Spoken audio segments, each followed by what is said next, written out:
Ada orang yang senang, man ahabbal ilma, ada orang yang cinta ilmu, wal ulama, dan juga mencintai ulama. Ya. Al ulama sudah saya terangkan ya di pertemuan yang lalu kualifikasinya, kriterianya apa saja. Awas jangan disamakan semua tuh. Kalau di Timur Tengah itu jelas kualifikasinya.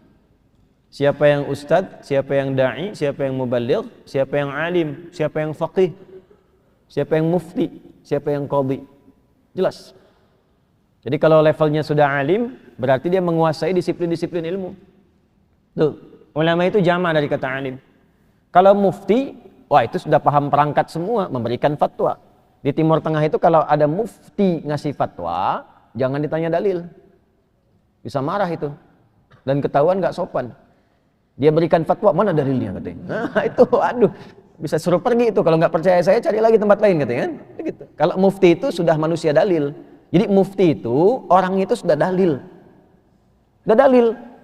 Makanya orang-orang tersebut kadang sering jadi rujukan. Bahkan para ulama itu kalau sedang turun, futur, itu pergi ke tempat-tempat ulama lain.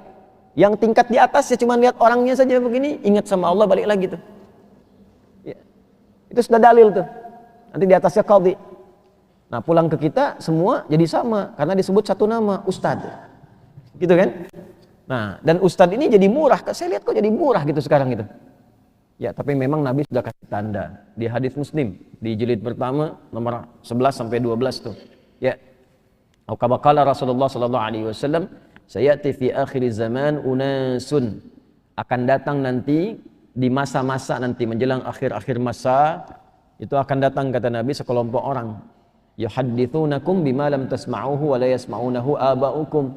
Mereka akan ngajarin kamu, ceramah depan kamu atau nyampaikan sesuatu yang bikin kamu kaget kalau dengar itu. Orang dulu juga kalau dengar ikutan kaget kata Nabi itu.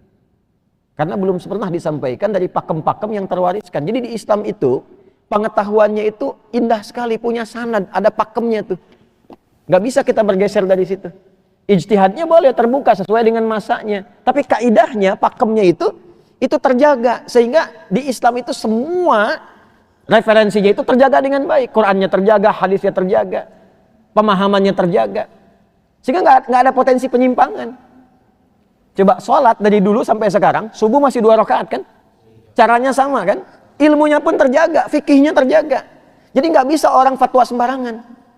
Gak sholat pun gak apa-apa, yang penting tercegah perbuatan keji dan mungkar, gitu kan?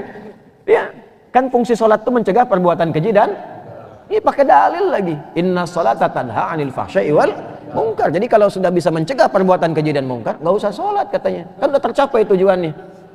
Itu kalau orang dulu dengar ikut bingung. Ya, kalau ada orang seperti itu gak usah capek-capek pakai dalil, balikin aja. Maaf mas, meninggalkan sholat itu termasuk perbuatan mungkar. Ya. Jadi kalau Anda belum sholat, Anda masih mengerjakan perbuatan mungkar. Yes. Ada yang bertanya ke saya, Ustaz, dulu awal-awal saya datang tuh, kan sholat kalau udah tercapai itu tujuannya mencegah perbuatan keji dan mungkar, ya itu nggak usah sholat lagi. Ya mas, maaf ya, meninggalkan sholat termasuk perbuatan mungkar. Udah selesai. Ya. Ah, jadi ada kondisi-kondisi demikian tuh. Semua agama sama, menuju pada Tuhan yang sama, cuman caranya beda-beda. Bingung kan? Tanya balik tuh, terus agama ente apa? Kalau ada paham begitu tuh, oh saya juga muslim kok. Ayo, kalau begitu, kalau Anda menganggap semua sama, nanti kalau meninggal kamu saya bakar ya, kan semua sama. Ya, kayaknya nggak usah pakai kain kapan ya, gitu kan? Nanti siapin tuh, yang khusus misalnya apa tuh? Dari karung goni misalnya siapin. Kita bakar tuh. Oh enggak juga, tapi ya berarti Anda mesti milih Joni. Ya? Ya, makanya orang dengan merasa, kan Qurannya juga jelas, Quran itu sangat objektif. Jelas kok, lakum dinukum waliyadin, la ikraha fin. Hormati keyakinan orang, hormati. Kita memilih apa yang diyakini. Kalau orang tanya, kita jelaskan. Kalau argumentasi, sampaikan secara ilmiah. Ya, jangan mencela juga. Ya, jangan mencela, kata Quran itu jangan mencela. Kalau ditanya jelaskan. Itu toleransi paling indah dan gak usah ikut-ikutan. Muslim sholat di masjid, yang Kristen ya silahkan di gerejanya, Yang Hindu punya tempatnya sendiri, Buddha demikian, Konghucu juga demikian. Ya, silakan aja, nggak usah ikut-ikutan. Jangan Anda sholawatan di gereja misalnya, ya, atau adzannya pindah misalnya. Hormati, jangan ganggu. Hormati, jangan ganggu. Kalau ditanya dijelaskan. Ya, tampilkan akhlak yang baik. Kalau sedang masak punya tetangga Kristen bagi, ada yang Hindu bagi. Kan hadisnya jelas. Anda masak baunya sampai ke tetangga, bagi kan? Walaupun ya Anda tuh apa bagian akhirnya aja, walaupun cuma kuahnya. Anda makan sop ayam, kan masaknya sop ayam, dibagi kuahnya bagi tetangga, ayamnya Anda makan sendiri, ya. Tetangganya tanya, kok cuma kuahnya? Hadis Nabi, Pak. Anda yang salah, Nabi yang jadi tersangka kan? Gitu kan? Bagi, tapi kan di hadisnya nggak pernah disebutkan kalau tetangga Anda misalnya Muslim saja, kan tidak kan? Bagi. Nanti dia bertanya kan, Anda bagi, Pak ini ada sop ayam Bu, ya. Aduh, udah diterima kan Du, Pak, baik sekali. Bukan baik, Islam yang mengajarkan saya berbagi. Nabi Muhammad yang mengajarkan saya seperti ini, insya Allah. Besoknya dia udah assalamualaikum tuh ke rumah Anda, assalamualaikum, nggak kenal salam. Dari sop ayam dia assalamualaikum tuh kenal tuh. Mau ngembaliin panci Pak, katanya. Oh iya. Kira-kira hari Nabi Muhammad ngajarin berbagi lagi enggak? Ya, alhamdulillah. Man ahabbal ilma wal ulama, siapa yang mencintai ilmu dan ulama, ulama yang khasyah, yang dekat dengan Allah, lihat wajahnya ingat kita sama Allah, khusyuk, fatwanya enggak terburu-buru, fatwanya didasarkan ketaatan kepada Allah, ilmunya enggak diragukan. Kalau ada yang seperti itu, cintai. Orang-orang yang senantiasa menyibukkan dirinya dengan ilmu, mencintai para ulama, lam tuktab alaihi khati'atun ayyama hayatihi. Maka berpotensi kesalahan-kesalahannya pun akan terjaga, tidak dituliskan kesalahannya selama hidupnya. Nah, ini pengertiannya, ada pengertian yang lafzi, hakiki, ada pengertian maknawi. Ya, tapi kita lihat status hadisnya dulu nih. Di situ ada nomor di atasnya 3 tuh, ada footnote di bawahnya. Jadi kita tahu status hadisnya. Kalau orang belajar ilmu hadis udah tahu nih pasti dhaif hadisnya, tahu udah pasti dhaif nih, atau dekat pada yang palsu. Nanti ada kitab, tulis kitabnya nih. Ini kitab kecil sekali, masuk saku aja masuk, saku jasni masuk, kecil kitabnya, kutaib lah, kecil. Karena Ibnul Qayyim Al-Jauziyah, Ibnul Qayyim Al-Jauziyah tuh nulis kitab kecil, namanya Al-Manarul Munif fi Sahih wa Dhaif. Cahaya untuk menunjukkan yang sahih dan dhaif, pembeda yang sahih dan dhaif. Di situ beliau terangkan kaidah-kaidah yang dengar hadis saja tahu ini pasti dhaif. Ini maudhu' nih, ini sahih. Dengan dengar aja, tipis, ya, tapi bahasa Arab. Dan saya lihat belum diterjemahkan tuh. Ada kualifikasinya, nanti ada ciri-cirinya tuh. Nah, yuk kita baca dulu supaya tahu ya. Dzakara Ibnul Jauzi fil Ilal. Ibnul Jauzi menyampaikan dalam kitabnya Al-Ilal wa qala, ya, dan beliau mengatakan hadza haditsun la yasihhu an Rasulillah sallallahu alaihi wasallam. Dari segi sanadnya ditelusuri hadis ini, dilihat ternyata tidak bersumber dari Nabi sallallahu alaihi wasallam. Dari penelusuran Ibnul Jauzi enggak ditemukan sanad tersambung ke Nabi, ya. Nanti kita lihat, jangan simpulkan dulu. Wa fihi Muhammad bin Amr, di dalam sanad itu ada seorang bernama Muhammad bin Amr. Qala Yahya bin Ma'in, seorang kritikus hadis paling populer, namanya Yahya bin Ma'in. Itu jadi standar untuk menilai, beliau itu sosok standar untuk menilai bahwa kualitas hadis ini sanadnya sahih atau dhaif. Ya, jalurnya tersambung ke Nabi atau enggak. Itu kualifikasinya tinggi itu Yahya bin Ma'in. Nanti ada Imam Az-Zahabi, kitabnya banyak sekali. Itu yang sering dikutip. Kalau Syekh Al-Albani itu cuma ngutip ujungnya. Ini sahih, ini dhaif, dikutip dari sifulan. Tapi kalau Yahya bin Ma'in itu tahu sanadnya. Ini kualifikasinya ini kualifikasinya ini. Yahya bin Ma'in. Ya. Kita dulu ngaji ilmu hadis jadi tahu ya penelusurannya ini luar biasa. Ma zalan nasu yattaquna hadithahu. Nah, hadisnya Muhammad bin Amr ini itu masih dihindari oleh banyak orang, kata Yahya bin Ma'in. Halus bahasanya. Ini menunjukkan bahwa secara sanad masih bermasalah, gitulah bahasa halusnya. Biasanya kalau ada yang demikian, orangnya baik, tapi secara riwayat masih diragukan. Nah, ini ketatnya dalam ilmu hadis, kebaikan itu tidak menunjukkan riwayatnya harus langsung diterima. Tidak. Berilmu nggak? Betul baik. Tapi ilmunya misalnya belum kualitatif. Belum tentu diterima riwayatnya. Karena menerima ilmu itu kualifikasinya bukan hanya baik, tapi juga ada ilmunya. Tersambung riwayatnya. Sebaliknya yang punya ilmu belum tentu diterima kalau nggak baik akhlaknya. Jadi harusnya tuh dua-duanya itu. Makanya riwayat nanti ada 3M namanya. 3M. Ya. 3M itu nanti ada yang mungkar, matruk, maudhu'. Bukan mencuci tangan, menjaga jarak, bukan. 3M itu hadis mungkar, matruk, dan maudhu'. Apa hadis mungkar itu? Hadis yang diingkari riwayatnya bukan karena matannya, karena perilaku orangnya. Orangnya sering menyimpang. Ya.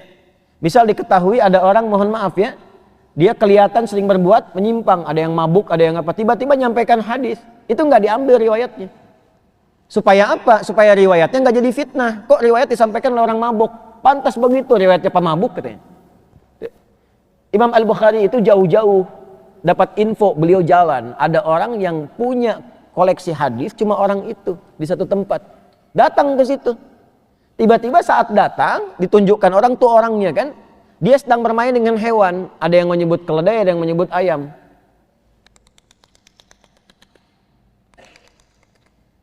Main, datang dia.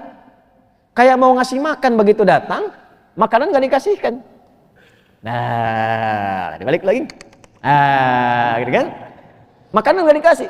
Imam Al-Bukhari balik lagi, gak diambil riwayatnya. Padahal dia punya riwayat itu. Yang nunjukkan tadi bingung, ditanya, Syekh kok pulang lagi katanya. Gak ngambil, gak jadi. Apa komen beliau? Sama hewan itu aja bohong, apalagi sama Nabi katanya. Sama hewan saja dia berdusta. Bagaimana bisa menyampaikan hadis Nabi? Dilihat tuh. Nah itu namanya nanti ada kualifikasi di wara' dan fiqh. Ya makanya ahli hadis itu menjaga sesuatu yang bahkan mungkin bagi orang biasa itu normal, tapi bagi para ahli hadis itu nggak biasa. Ya kayak duduk-duduk pinggir jalan misalnya tuh. Ya itu biasa bagi sementara orang. Ahli hadis biasanya tidak melakukan itu. Dia jaga hak orang lewat supaya orang itu kalau lewat nggak canggung karena ada dia duduk di situ, di tempat yang nggak biasa duduk lah. Ya, itu kan ada jalan raya tuh. Ya, saya duduk samping itu, bikin duduknya duduk santai, bukan duduk sementara. Ya, itu sampai menjaga begitu tuh. Ya, dijaga, apalagi duduk tengah jalan tuh kan, nggak mungkin tuh. Nah, jadi ini komentarnya, teruskan dulu supaya nggak sepotong-sepotong ya. Teruskan, halaman selanjutnya. Wa ta'aqqabahu Ibnu Iraq fi tanzih ba'da dzikri kalamihi qala wa ma adhunnu Muhammad bin Amr yahtamilu mithla hadha. Ada lagi yang membela. Cuman membela kebaikannya, bukan menunjukkan kualifikasi ilmunya. Ya, siapa di antaranya? Ibnu Iraq. Ibnu Iraq berkata dalam kitabnya, ya, di dalam At-Tanzih beliau menyampaikan, aku kira itu Muhammad bin Amr itu enggak seperti yang orang-orang duga. Itu bahasa halus juga. Orangnya baik gitu kan? Nah, tapi dari segi sanad dipersoalkan. Jadi bermasalah di sanad dia. Jelas? Baik. Teruskan. Oh, tadi mungkar ya. Yang kedua matruk. Matruk itu orang yang sering banyak cerita, berdongeng. Ya, jadi nggak bisa dibedakan nanti mana hadis, mana cerita. Dan yang ketiga maudhu'. Maudhu' itu memang orang yang sengaja meletakkan hadis dinisbatkan kepada Nabi dengan motivasi yang macam-macam. Termasuk nanti ada ustadz juga ada. Dulu di masa-masa lalu membuat hadis-hadis supaya orang kembali untuk ibadah, tapi mengarang itu dinisbatkan ke Nabi, ada. Sampai pedagang juga ada. Dulu ada tukang terong tuh, supaya terongnya laku, dia bikin kalimat seperti hadis Zamzam. Ma'u zamzama dawa'un likullidain. Zamzam itu obat dari segala penyakit. Dia tukang terong bikin hadis, dia sebarkan bazinjan dawa'un likullidain. Terong obat segala penyakit. Supaya laku terongnya itu. Ada juga dari kalangan-kalangan yang lain, banyak hadis-hadis itu bisa ditemukan dalam kehidupan kita. Seperti ikhtilafu ya, ummati rahmah, ikhtilaf dari umatku itu adalah rahmat. Itu hadis palsu. Kemudian makan saat lapar berhenti sebelum kenyang. Itu bukan hadis. Itu cerita. Saya nulis buku itu ada menyoal hadis populer. Itu saya turunkan di situ sanad dan penjelasan-penjelasannya. Ya. Dulu kami waktu belajar ilmu hadis, saking mudahnya bikin mengemas hadis-hadis itu, ya seperti hadis padahal bukan. Itu orang Jawa sama orang Sunda gabung untuk kasih contoh. Afdalu dahri bi faisil laili kucipa wa kuripa wa ubina hatta karusa udanguhu fa idza bukhila fa duriba unuquhu thalatha marat hatta utiha rawahu syaikhan. Syaikhan itu kan kalau di dalam ilmu hadis Al-Bukhari dan Muslim. Syaikhan di sini syekh orang tua dari Jawa dan Sunda nyatu. Bikin kalimat afdalu dahri, dahar yang paling afdal bi faisil laili dengan pais lele. Kucipa kasih kecap sedikit wa kuripa tambahin kerupuk hatta karusa udanguhu sehingga terasa udangnya wa ubina tambahin abon. Fa idza bukhila apabila kebekhilan faduriba unuquhu maka pukullah punduknya thalatha marat 3 kali hatta utiha sampai utah muntah. Rahu syaikhan. Ya, jadi ini kadang ada dalam candaan-candaan untuk mengingatkan hati-hati kalau belajar yang teliti, tapi juga menyimpulkan jangan cepat menyimpulkan. Dhaif nih jangan amalkan, tar dulu cepi. Ya.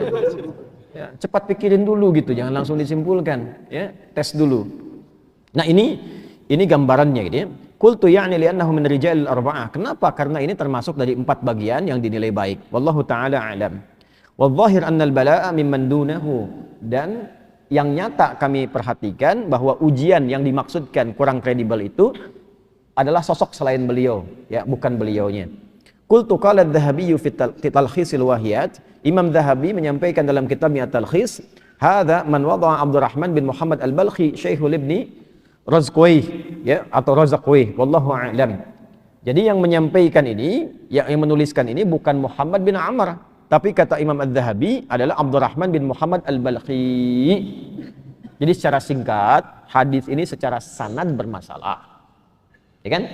Atau tidak tersambung langsung kepada Nabi Shallallahu Alaihi Wasallam.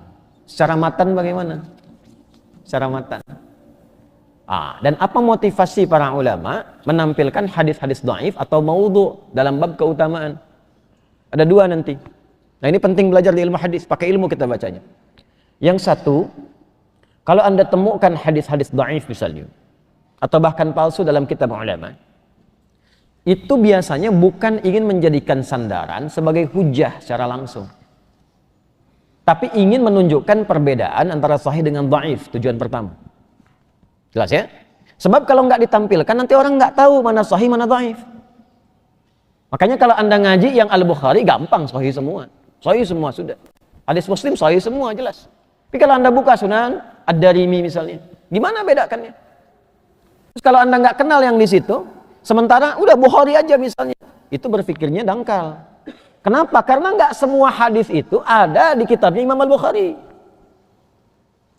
Al-Bukhari kan punya masa, punya waktu, meninggal, nggak sempat mengumpulkan semua. Yang neruskan siapa? Imam Muslim. Imam Muslim meninggal, siapa yang neruskan?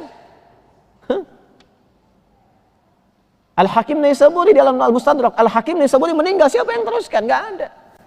Karena itu nggak semua cakupan dalam hadis ada di Sahih Al-Bukhari. Anda i'tidal sami Allahu liman hamida rabbana walakal hamd, pengen sujud tuh, telapak tangan dulu apa lutut dulu? Cari di Al-Bukhari, sampai kiamat kurang 2 hari nggak akan ketemu.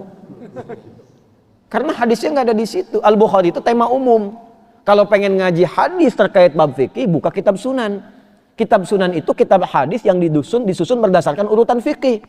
Nah di kitab Sunan ini karena masalahnya fikih bukan masalah umum, maka mesti dijelaskan mana yang sahih, mana yang dhaif. Ini yang dipakai, ini yang bermasalah. Kalau ada yang sahih, pakai yang sahih, jangan gunakan yang dhaif. Nanti ada kualifikasi. Bab-bab yang pokok, yang usul, gak boleh pakai yang dhaif, harus yang sahih. Misal dalam sholat kan pokok, gak boleh pakai hadis dhaif. Gitu. Nah tapi banyak nanti datang bab-bab tentang sholat itu terkait dengan hadis dhaif. Jangan sandarkan di situ, jangan pakai itu. Ya, misalnya di bulan Rajab kan banyak tuh, banyak di bulan Rajab itu banyak sekali hadis-hadis dhaif, sisanya palsu, kan? Banyak sekali hadis dhaif, sisanya palsu. Tapi berarti nggak ada yang sahih, ada yang sahih, ada yang sahih tentang Rajab. Misalnya di hadis Muslim nomor hadis 1679 sahih tentang keutamaan Rajab itu. Ya, nanti ada yang tentang puasanya, ada yang tentang ibadahnya, ada yang tentang memuliakan yang hurumnya ada. Nah kalau ada yang sahih, nggak usah pakai yang dhaif. Itu maksudnya. Tapi jangan Anda simpulkan karena dhaif gak ada amalannya. Ntar dulu, cek dulu ada yang sahih nggak. Yang kedua biasanya menunjukkan afdhaliyatil amal atau keutamaan amalan, bukan yang pokok. Tapi amalan-amalan umum yang utama, yang menunjang kepada yang pokok. Nah Imam Ahmad bin Hanbal bahkan punya prinsip, daripada pakai pendapat, mendingan pakai hadis sekalipun dhaif. Itu Imam Ahmad tuh. Imam Ahmad itu rujukannya siapa? Rujukan Ibnu Taimiyah, Syekhul Islam. Rujukan Ibnu Qayyim Al-Jauziyah, rujukan Syekh Al-Albani. Jadi rujukan itu imam besarnya Imam Ahmad. Imam Ahmad itu masih menggunakan hadis dhaif dalam keutamaan amal. Keutamaan amal itu yang umum, yang pokok-pokok, yang umum, bukan yang pokok, yang mendukung keumuman. Misal, kita misalnya ingin belajar tentang ilmu. Ya, ini kan belajar kan, utama kan? Ya kan? Nah, untuk mendukung kita semangat kan butuh motivasi. Anda kalau nggak punya motivasi, bagaimana bisa ke sini? Ini kan dimulainya subuh nih. Bahkan ada yang datang sebelum subuh tuh. Kalau nggak punya motivasi nggak mungkin datang ke sini. Ngapain? Online aja bisa. Kan? Anda butuh motivasi. Maka para ulama menghimpun hadis-hadis selain yang sahih, ada keutamaan-keutamaan. Sanadnya memang dhaif, tapi isinya berkesesuaian dengan yang sahih. Bisa dari segi lafaz, bisa dari segi makna. Maka yang seperti itu masih bisa diambil. Jelas ya? Nah, begitu cara memahaminya. Jadi jangan langsung simpulkan, tinggalkan kitabnya, enggak. Musibah kalau begitu. Imam Al-Ghazali itu banyak kitab hadis palsunya, tinggalin, gak usah dibaca. Berarti dia belum paham, belum baca berarti itu. Belum baca. Enggak begitu, musibah kalau begitu ntar. Ya, cara memahaminya bagaimana? Nah, termasuk di sini. Ini hadisnya jelas dhaif. Bahkan mendekati palsu, bahkan enggak tersambung ke Nabi sallallahu alaihi wasallam dalam sahih. Tapi dari segi makna, segi matan itu ketersambung. Ada korelasi. Apa korelasinya? Bukankah orang yang cinta ilmu dan benar-benar cinta ulama-ulama yang benar, dia akan mendapat bagian kebaikannya? Anda kalau ngaji dengan ulama, ulamanya benar, bukankah akan merubah kita jadi orang baik? Ya kan? Kalau sudah merubah jadi orang baik, bukankah dengan kebaikan itu terjaga kita dari kesalahan? Kalau nggak berbuat salah karena terjaga dengan ilmunya dan dibimbing oleh ulama, dibimbing ulama yang thiqah, dianya cinta ilmu, senang ngaji, terjaga dari keburukan. Otomatis dia akan konsisten pada kebaikan. Kalau konsisten baik, nggak ada yang dicatat, yang salahnya mana mau yang dicatat? Apa yang mau dicatat? Karena dia konsisten baik. Dan itu pasti ulama baik itu merubah muridnya. Itu pasti, itu ukuran pertama itu perubahan, bukan banyaknya hafalan. Ingat ya, ingat baik-baik. Ngaji itu dimanapun, ukuran suksesnya, yang pertama kali itu bukan bertambah pengetahuan jadi hebat, bukan. Yang pertama kali itu bertambah imannya sehingga merubah dia menjadi pribadi yang lebih baik. Karena itu iman didahulukan dibanding ilmu. Yarfa'illahu alladhina amanu minkum walladhina utul ilma darajat. Al-Mujadalah di ayat ke-11. Nah, kalau Anda ngaji, misal ngaji Quran, ngaji sunnah dan sebagainya, apa ukuran pertamanya? Fatir ayat 32. ثم أورثنا الكتاب الذين اصطفينا من عبادنا فمنهم ظالم لنفسه ومنهم مقتصد ومنهم سابق بالخيرات بإذن الله. Ada orang-orang yang kata Allah kami wariskan untuk senang Quran. Ada yang ngaji Quran, ngaji, kajian Quran, kajian sunnah, kajian macam-macam datang. Maksudnya ngaji sunnah gitu kan? Ngaji. Jangan sampai tidak menempat ya. Tempatkan istilah sesuai dengan tempatnya. Jangan bikin yang aneh-aneh. Masjid sunnah misalnya. Oh, yang lain apa maksudnya? Wajib, kan? Masjid ya masjid gitu kan. Sunnah itu terkait dengan perilaku kehidupan, terkait referensi ke Nabi. Itu poinnya. Jadi menempatkannya yang benar. Syariah itu juga jelas. Bank syariah, bank sesuai dengan ketentuan syariah. Koperasi syariah ada. Tapi kan nggak ada pingpong syariah. Hah? Gimana itu? Kalau mau surf pakai bismillah. Nyemes masuk, alhamdulillah. Kena cemes, astagfirullah. Ada tempatnya. Nah, balik nih. Kami wariskan ada orang-orang yang dapat bagian Quran, senang ngaji, senang halaqah dan sebagainya. Cuma nanti kata Quran, faminhum zalimun linafsi, ada yang zalim tuh, nggak menempatkan ayat sesuai dengan tempatnya. Kan di Quran dilarang mencela. Ya ayyuhalladzina amanu, hei orang-orang merasa punya iman, la yasra qaumin qaum, jangan saling mencela. Kok bisa antum ngaji, pulang ngaji mencela orang? Mana Qurannya? Mana hadis yang mengajarkan itu? La yaghtaba'dukum ba'd, jangan gibah, jangan bikin hoax. Kok bisa pulang ngaji gibah? Kadang yang digibahkan ustadznya. Belum datang udah gibah. Ngaji kemana? Ustadz Adi, bid'ah tuh. Oh. Ketemu aja nggak pernah. Oh. Dihisab tuh di hari kiamat tuh, dihisab tuh. Dihisab. Dan jangan saling menjelekkan. Oh, ini pasti si fulan, ini pasti. Jangan begitu, nggak boleh. Pandangan dijaga. Muliakan semua dan prasangka yang baik. Husnudzan pada siapapun. Nah, itu yang benar. Wa minhum muqtasid, ada yang paket hemat, yang merubah dirinya saja. Yang penting saya berubah, diam, nggak komentari banyak orang. Untuk pribadinya belum bisa berbagi. Kalau belajar ngaji, ngapalin Quran, mojok-mojok, nempel-nempel di dinding, diminta jadi imam belum? Ah, saya masih belajar, gitu kan? Itu pribadi, itu masih selamat tapi paket hemat. Hemat untuk dirinya. Yang berhasil siapa? Wa minhum sabiqum bil khairati biidznillah. Jadi di penghujung kajian kita 4 menit lagi kita selesai sehingga ada kesempatan syuruk. Wa minhum sabiqum bil khairat. Ngajinya merubah diri menjadi lebih baik. Lebih baik. Perilakunya berubah. Nah, jadi kalau kita belajar, termasuk dengan saya pun Anda belajar, yang pertama berubah itu akhlaknya. Akhlak terhadap Allah berubah. Jadi senang meningkat ibadahnya, mulai senang tahajud, mulai dekat dengan Allah. Anda kalau ngaji dengan saya, tidak merubah Anda lebih dekat dengan Allah, tinggalkan saya, cari guru lain. Cari guru lain. Berarti ada yang nggak benar dari saya. Dan yang kedua, merubah akhlak. Dengan sesama lebih baik, lebih tenang, senang dengan ilmu, ya kan? Menilai orang insaf, objektif.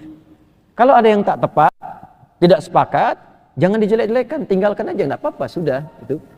Dan hormati tetap. Ya, dan jangan memutus silaturahim. Assalamualaikum, waalaikumsalam warahmatullahi wabarakatuh. Akhi, ayo minum teh sama-sama. Ayo, okay. Sama-sama bareng-bareng. Walaupun mungkin ada perbedaan. Teman Anda kunut, Anda tidak, misalnya nggak ada masalah. Ya, ada masalah di situ. Jangan sampai nanti yang satu kunut, Anda bilang, udah beda aliran nih, beda manhaj. Ya? Assalamualaikum akhi, ntar aja ya. Oh, ntar aja gimana? Ya, jangan begitu. Jelas ya? Nah, ini secara matan ada ketersambungan. Bagaimana cara menyimpulkan ketersambungan matannya? Orang yang cinta ilmu dan cinta ulama dan ulamanya benar, pasti merubah dirinya lebih baik. Kalau merubah diri lebih baik, pasti konsisten pada kebaikan. Kalau konsisten pada kebaikan, pasti ninggalkan yang salah. Kalau nggak berbuat salah, mana yang mau dicatat sama malaikat salahnya? Itu yang dimaksud hadis ini. Man ahabbal ilma wal ulama, siapa yang mencintai ilmu dan para ulama yang benar, lam tuktab alaihi khati'atuhu, atau kalau di sini khati'atun. Kalau riwayat yang disampaikan dari Qadhi Al-Husain khati'atun, kalau di sini khati'atuhu. Ya, khati'atuhu, hu-nya jadi ma'rifat, diikutkan keman. Khati'atun jadi umum, apapun itu. Memahaminya bagaimana? Kalau orang rajin ngaji, ulamanya baik, pasti jadi orang baik. Kalau jadi orang baik, dia akan berusaha menjaga diri dari semua kesalahan yang mungkin terjadi. Itu khati'atun. Kalau khati'atuhu, secara pribadi, dia menjaga diri. Itu maksudnya. Sehingga dirinya itu terjaga dari kesalahan. Kalau sudah tidak ada kesalahan, maka apa yang mau dicatat salah oleh malaikat? Nggak akan dicatat kesalahannya selama hidupnya. Maksudnya apa? Karena dia menjaga diri. Dari mana memahami seperti itu? Sama dengan hadis ini. Kalau puasa Arafah itu apa pahalanya? Puasa Arafah yang 9 Dzulhijjah apa? Tukaffiru sanatil madiyah wal baqiyah, menggugurkan dosa setahun berlalu dan setahun yang akan. Setahun berlalu kita pahamlah dengan taubat gugur tuh. Setahun yang akan datang bagaimana gugurnya? Kan belum dilalui. Gimana pahamnya? Jangan salah simpulkan, udah puasa nih 9 Dzulhijjah. Ke Al-Azhar nyolong sendal. Sendal orang tuh udah diampuni sampai setahun mendatang, udah puasa. Bukan begitu cara memahaminya. Cara memahaminya, orang ini sudah banyak istighfar seperti orang wukuf di Arafah. Dia mengoreksi diri, tobat sama Allah, tobat nasuha. Sampai besoknya yang di Arafah itu lontar jumroh, menghilangkan kesalahan, di sini menyembelih. Dia sembelih kesalahan yang digambarkan lewat perilaku hewani itu. Taubat sama Allah. Taubatnya itu menjadikan dia mencegah dari perbuatan maksiat. Jadi kalau benar puasa Arafahnya, dia tidak berbuat maksiat sampai setahunnya akan datang. Karena hasil puasanya menjaga dirinya. Nah, begitu cara memahaminya. Sama persis pemahaman itu ke hadis ini. Kalau orang cinta ilmu, cinta ulama, dia mengejar ulama, belajar dengan baik, dia jaga diri dari kesalahan. Sehingga nggak ada potensi salah yang dicatat selama hidupnya. Itu maksudnya. Jadi jangan baca, oh ini palsu di hadisnya, tinggalin kitabnya. Udah, nggak dapat ilmunya. Jelas ya? Nah, itu yang dimaksud dengan afdhaliyatul amal, keutamaan amalan. Yang memang untuk keutamaan ini, kalau ada hadis sahih itu yang utama. Kalau tak ditemukan hadis yang sahih, maka hadis dhaif bisa jadi rujukan. Kalau tak ada hadis dhaif, setidaknya pakai logika yang benar. Emang ente udah cukup bekalnya kalau meninggal? Emang ibadahnya sudah benar sehingga nggak butuh ilmu? Emang sholatnya sudah khusyuk? Oh enggak juga kok. Nah kalau enggak juga lah ngaji lah, masa seumur hidup nggak pernah ngaji, ya kan? Umar aja ngaji, Utsman aja ngaji, dijamin masuk surga tanpa hisab. Ente nama emang Umar, ente juga Utsman. Iya, profesi sih boleh sama, tapi kan jaminan nggak ada gitu.